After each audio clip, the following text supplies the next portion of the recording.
بینەرانی عزیز سڵاوتان لەبێت. کاتێک شۆڕشی نوێ و هێزەکانی پێشمەرگە لە هەشتاکانی سەدەی ڕابردوودا گەشەی کرد و توانای ڕزگارکردن و ئازادکردن و پاراستنی ناوچە سنووری ئازادکراوەکانی کوردستانی هەبوو لە دەست هێزەکانی ڕژێمی بەعەس پاش کشانەوەی ئیداری حکوومەتی بەعەس لەو ناوچانە وەک یەکەمین دەستکەوت و ئەزموونی دیموکراسی لەو ناوچە ئازادکراوانی کوردستان بە هەوڵ و بیرۆکە و پێشنیاری کادری سیاسی شێخ عوسمان سەرگەڵۆیی پرۆژەی دامەزراندنی ئەنجومەنی گوندەکان خرایە بەرباس و بەرچاوی سەرکردایەتی و شۆڕش و خەڵکی ناوچەکە وەک ئەزمونێکی نوێی مەدەنی و جەماوەری و نیشتیمانی و لە پێناو بە دیموکراسیکردنی شۆڕش و حیزبایەتی و دروستکردنی هەمانگی جەماوەر و پێشمەرگە و پەیوەندێکی تۆ لە نێوان شۆڕش و گوندەکان و سنووردانان بۆ ململانێ و ناکۆشی نێوان حیزبەکان و دەربازبوون لەو هەموو فەرمانە جیاواز و هەمەلایەنی حیزبەکان و لە پێناو پڕکردنەوەی ئەو بۆشایە ئیداریی دوای کشانەوەی حکومەت لەو ناوچانە دروست بوو لە حوتی 1982 لە کۆبوونەوەیەکی گشتیدا لە گوندی سەرگەڵوو بە هەڵبژاردنێکی نهێنی و بەخواسی خەڵکەکە و بێ دەستێوەردانی حیزبی یەکەم ئەنجومەنی گوند هەڵبژێرا و دەکەس دیاری کرا بۆ پێگەێنانی ئەنجومەنەکە و شێخ عوسمان سەرگەڵوویی وەک بەرپرس و سەرپەرشتیاری یەکەم ئەنجومەن هەڵبژێرا. بەڕێزان، بۆ قسەکردن لەسەر هۆکارەکانی سەرهەڵدانی ئەم ئەزمونە دیموکراسی و مەدەنی هەشتاکانی سەدەی ڕابردوو پەیوەندی نێوان شۆڕش و گوندەکان و پێشمەرگە و جەماوەر و بارودۆخی ئەو ناوچە ئازادکراوانی حکوومەتی بەعەس کە ئیداری خۆی لە کێشا بوو ڕۆڵی ئەنجومەنی گوندەکان لەو بارودۆخە ڕوودا و مێژوو بەگرنگی زانی لە چەند ئەڵقەیەکدا میوانداری بەڕێز عوسمان حەسەن قادر ناسراو بە شێخ عوسمان سەرگەڵووی خاوەنی بیرۆکە و دامەزرێنەری یەکەمین ئەنجومەنی گوندەکان بکات بۆ قسەکردن لەسەر ئەم تەوەرەیە. کاک شێخ عوسمان بەخێر بێ بۆ بەرنامەکە خوشحاڵ بن و ئامادە بوونت. زۆر سوپاستان دەکەم، دەستان خۆش بێ، سوپاسی و دەرفەتایەکەم. سواس بۆ جەنابیشیت کاک شێخ عوسمان. من سەرەتا بۆ بەرچاو ڕوونی بینەران بۆ پرسیارە دێمەلا دەپرسم شێخ عوسمان سەرگەڵووی شەیە؟ وەڵا گەر دەرفەتم بدەی سەرەتا حەزەکەم هەر لێرەوە سڵاو و ڕێز و خۆشەویستیم بنێرم بۆ پێشمەرگە قارەمانانی کە ئەمڕۆ لە بەرەکانی جەنگدان دژی تاریک خوازەکانی داعش و هەر داگیرکەرێک کە بیەوێت تەعەدا بکاتە سەر کورد و کوردستان و هەروەها پەژارە و خەمی خۆم و هەمە خەمی خۆم دەرە بڕم بۆ جەماوەری دەوروبەری شەنگار و ئەوەی کە ئێستا کەوتونەتە ئەو زەحمەت و ناخۆشیەوە و سڵاویان بۆ ئەنێرم، هیوادارین بە زوویی لەم وەزعە ناخۆشە ڕزگاریان بێ. من دڵنیاشم پێشمەرگەکانمان بە سەرکەوتوی هەر بە زوویی وەزعەکە چارەسەرەکەن. بەڵێ کاک شێخ عوسمان سەرگەڵووی کێیە؟ پرسیارمان کرد. من لە گوندی سەرگەڵوو لە پەنجاکانە 1950 لە خێزانێکی دێنشینی گوندی سەرگەڵوو لە دایک بووم و خوێندنی سەرەتاییم لە سەرگەڵوو تەواو کردووە. بۆ ناوەندی ئەو کاتە لەوێ خوێندنی ناوەندی نەبووە، هاتوومەتە سلێمانی و لەوێ لە سلێمانیش ناوەندیم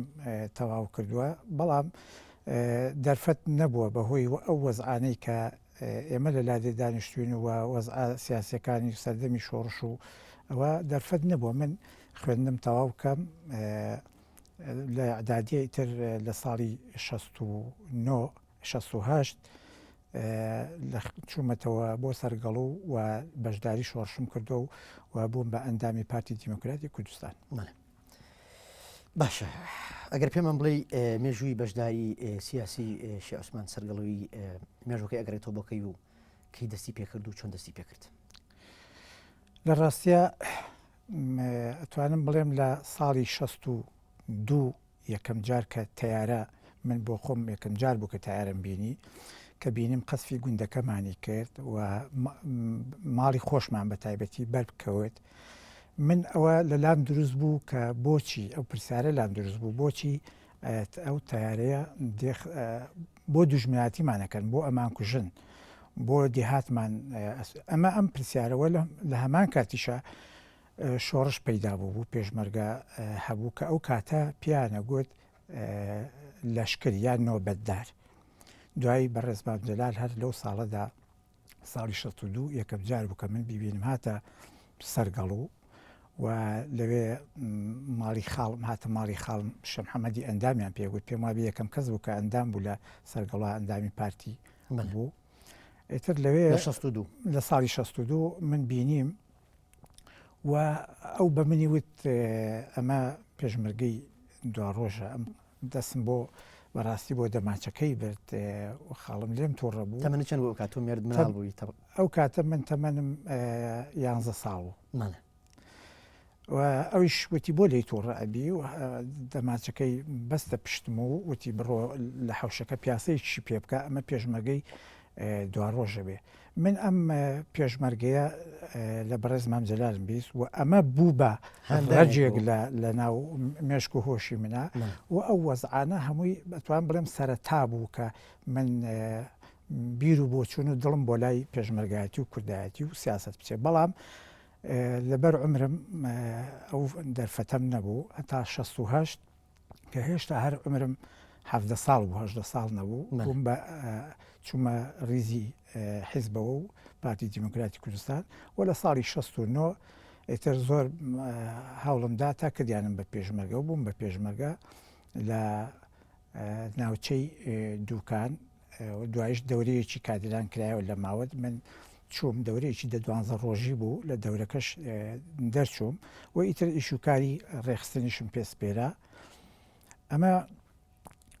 لە سەرەتا بوو دواتر بە لە ئەنجامی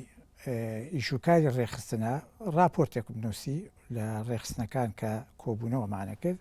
ئەو کاتە لایەنی سیاسی و لایەنی عسکەری بەڕاستی هەندێک هین هەبوو لە بینیانە بڵین سراعی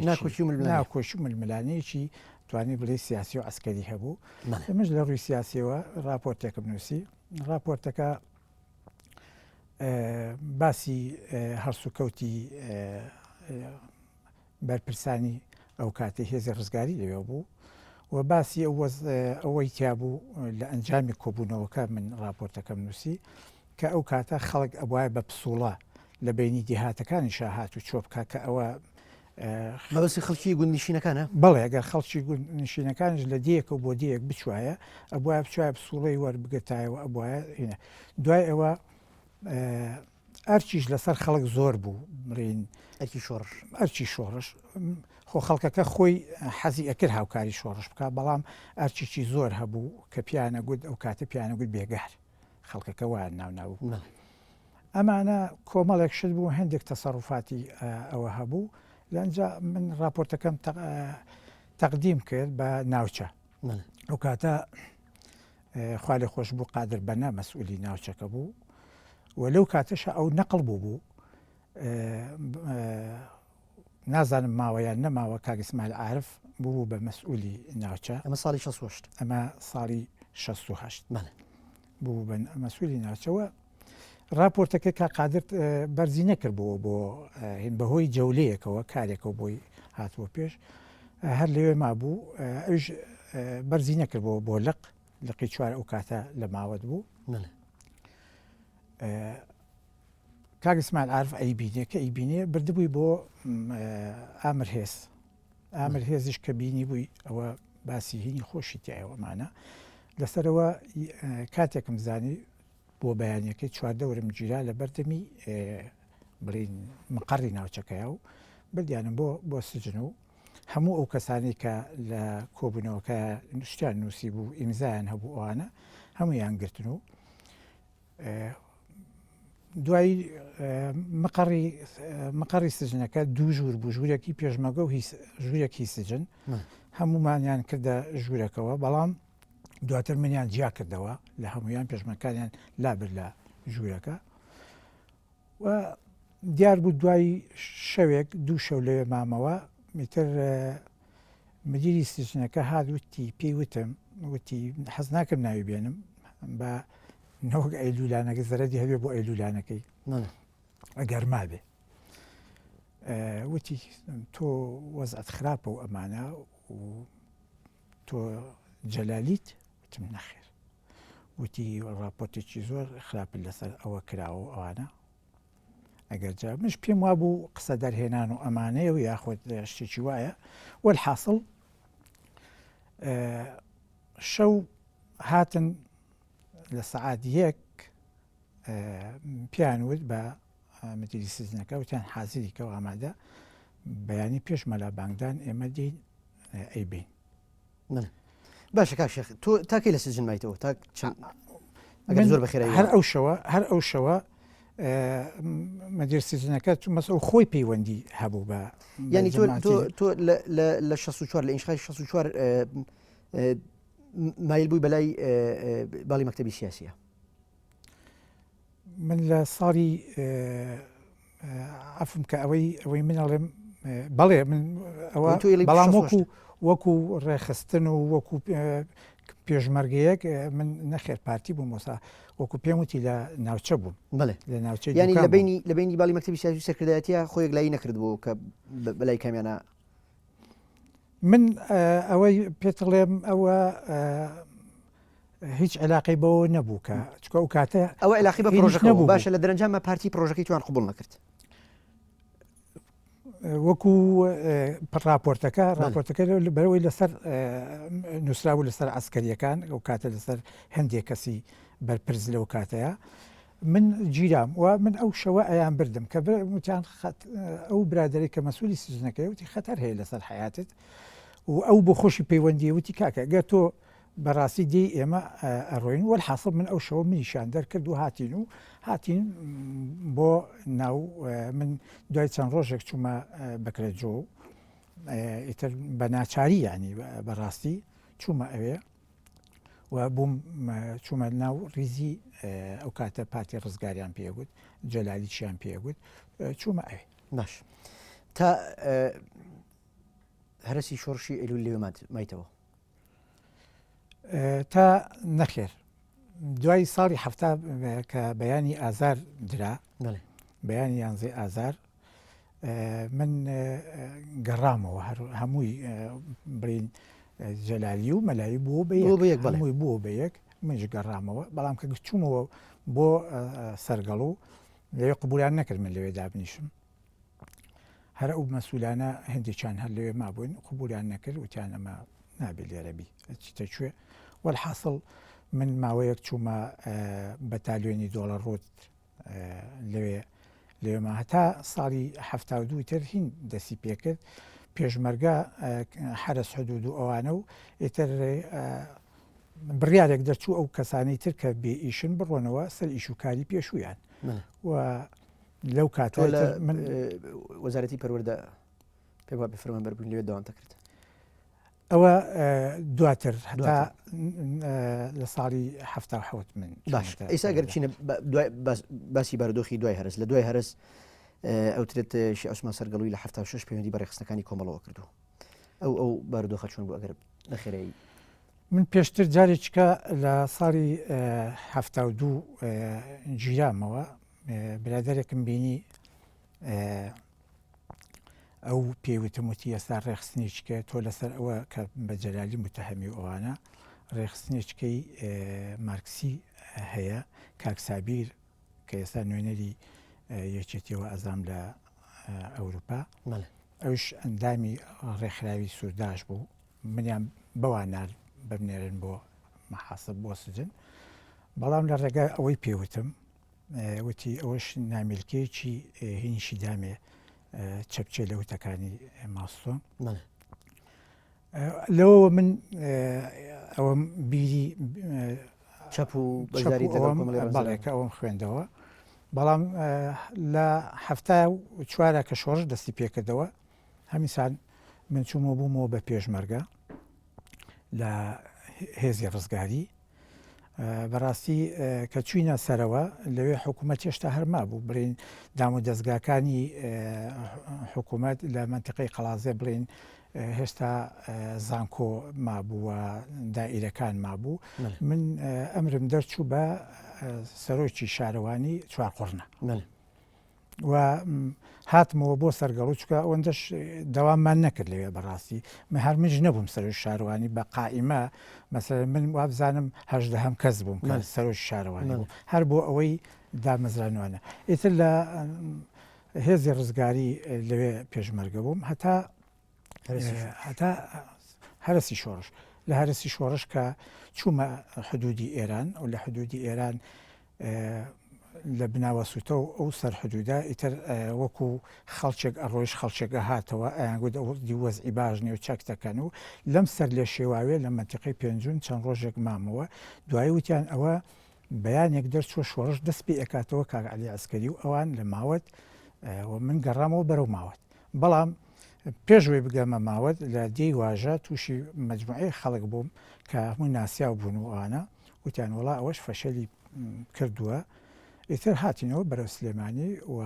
هاتمەوە بۆ ناو شار دوای لە 76 لە مانگی 6 76 من چەند برادێک بە تایبەتی یەکێک لەوانە کاک جەمال تاهیر بەهۆی ئەوەی کە خۆشیان خەڵکی منتیقی ئەمە بوون و مامۆستاشم بوو فترەیەک هەر لە سەرگەڵ و لە سوورداش و ئانە لەوێ بوو ناسیاویمان هەبوو من ئەوم بینی لەگەڵ برادێکە کە کاک شەعبانی نابوو لە شەڕی هەکاریا شەهید بوو چوینە لای و بەهۆی کاک شەعبانەوە من ئەوم دۆزیەوە و قسەمان کرد و ئەو دوکانێک هەبوو کتێبخانەیەک لە جادەی مەولەوی هی مامۆستا ئەنوەر برزوو ئینێکی بچکۆل چوینە ئەو خۆی بۆی ئەنووسی مێگوت بچۆ فڵان کتێب بخوێنەوە و فڵان کتێب بخوێنەوە ئەچون کتێبەکانمان خوێندەوە ئێستا هەر کتێبخانەی هەیە بەردەوامە بەڵێ وابزانم لای هینە لای لەقی چواری پاتیۆ لەوەیە و لەوێش بەڕاستی من کاک ئەو کاتە نەمەزانی ئەمە شەید ئارامە ئەوم ئەبینی و ئەویش جارێک کتێبێکی دامێ فەرسەفە مارکسیە لینینیە ئەمەشم ینی بۆ یەکەم جار ساڵی چەند بوو ئارام شاسوارت بینی من 76 بوو 76 باڵێ حەزم باشەوە بوو بام ئەو پرسیارە بکەم بۆچی لەو بارودۆخەیە پەیوەندیت بە ڕێخستەکانی کۆمەڵەوە کرد لەو کاتە مەسەن حیزبی شیوعی هەبوو مەسەلەن قیادە موقەتە هەبوو بۆچی لەگەڵ ناو کۆمەڵە و ڕیزەکانی کۆمەڵا خۆت بینیەوە لە دوای هەرسی شۆڕش و دەستپێکردنەوەی جەولەیەکی تری شۆڕش وڵی من تەبەن حیزبی شیوعی من خۆم بیر و بۆچوونی کوردستانی و نەتەوەیم هەبوو حیزبی شیوعیش ئەو کاتە حیزبێکی عێراقی بوو و قیادی موقەت شێستا من نەمبیست بوو کە هەیە ینی ئەگەر ببیستە لەو کاتە ئەچوتە ناو قیادی موقەتونی ئەوی بە پێم وانێت چونکە وەکو بۆم باس کردی عاتفم بەلای چەپە هەر هەبوو بۆ چوونم لەو ڕوانگەیەوە سیرم کرد باشە باز لەوە کرێت کە ئەو کات کە تۆ لە کەرتیەشی کۆمیتەی یەکی ئارام جەلال کە لەوێکاری ڕێخستە کردووە ئەوترێ لە هەشتی 1970 ئەم کەرتەی ئێوە کەشفە بن و هەوڵی گرتنتان ئادرێت چۆن کەرتەکەی ئێوە چۆن کەشف بوو هۆکاری کەشف بوونەکەی چی بوو دواتر چۆن لە هەوڵی گرتنتان ڕزگارتان بۆ ڕاتان کرد بۆ شەخ ئێمە دوایەوەی من تەسلیمی ڕێخستن کرام ئەو کاتە تەسلیمی برادێک کرام کە ناوی شێخ سیدیق بوو سیدیقی شێخ حەسەن ئێستاش ماوە ئیتر هەر ئەو ساڵە من لە زانکۆ دامەزرام وەکو فەرمانبەر لە بەشی خەدەماتی لەوێ کە چوومە ئەوێ بەڕاستی چەند کرێکاروانە خۆت زانی فەرسەفەی مارکسیەت و چەپەکان زۆری ئیشی لە ناو کرێکاران لە ناو زانکۆی سلێمانیش بەڕاستی توانم بڵێم بۆرەیەک بوو یاخود خەڵکێکی زۆر ڕێخستنی کۆمەڵە لەوێ گەشەی کردبوو منیش چوومە زانکۆ ئیتر لەوێ وەکو شانە بەندی و چوومە ناو شانەیەوە و سەر بەکەرتی یەکی کۆمیتەی یەک لەوێ کارم کرد بەڵام دوای ئەوە چالاکیمان زۆر بوو بەڕاستی لە ناو زانکۆیە تەفاسیلی زۆرە ئیشکارەکانگەبیریت بێ ئەو لە حەزێن بۆ دواتر چۆن ڕزگارتان بوو لە هەوڵی گرتن و لەوەی کە پێیان زانین بەڵێ لە ساڵی هەشتاویەک لە ساڵی هەشتاویەک مانگی دا برادێکمان لە جادەی کاوە برادێک کرد دێ بۆ لای مەوعیدیانە بێ کە یەکتر ببینین مامۆستا محەممەد وابزام هەڵەبجێی و شارەزۆی لەگەڵ ئەوە لەگەڵ شخصیقایەکتر بینن و لەو کاتەشە ناوەکانمان لای شخصیقە بێ لە هینی ئەوە بوو کە ئیتر ناو بکرێ بە ڕقم دابدرێ ڕەمز و کۆد کۆد بێ بەڵێ بەڵام ناوەهینەکانشمان لای بوو ناوە ئەسڵەکانمان لەو کاتەیە کە مامۆستا محەممەد ئەیگرن بەڵام پێشتر ئێمە هەستمان کردبوو هەڕەشەیانەکرد باسیەکان لە ئەمنەکان و لە زانکۆ کە سەری مارەکەمان دۆزیوەتەوە و هەستان بە جۆرێک لە مەترسیە کرد بەڵێ هەستمان بە جۆرێک مەترسیە کرد وە چەند برادێکی جارجار برادێکە بوو سەرۆکی نقابەی کرێکاران بوو کاکفاتی حیناوە بوو ئەوە جارێک بانجی کردین لەگەڵ شخصی ئاگاتان لە خۆتان بێ ئینتان لەسرە مراقبەتان لەسرە گومانتان لەسرە ئەوانە و ئاگاتان مراقبەیانەکردین بەڵام ئیتر ئەو لەو کاتەیە شخصێکە چێ مامۆستا محەممەد بۆی پاڕێتەوە بۆ غەڵەتی کردبوو ئەگیرێن هەردووچانە گیرێن کە گیران ئیتر ئێمە زانیمان ئەوان گیراون و چی بکەین چینەکەین تقریبا 12 کەس کەوتینەیەک هی کارتەکە لەوانە کاک عومەر غەریب بوو کاک بەهزاد بوو کاک شێخ کەمالی زەڕەنگەر بوو ئەحمەدی زەڕەنگەر بوو کاک جەلال دیموکرات بوو کاک ئەنوەری خەیات بوو ئەوانەی لە بیرم بێت 12 کەس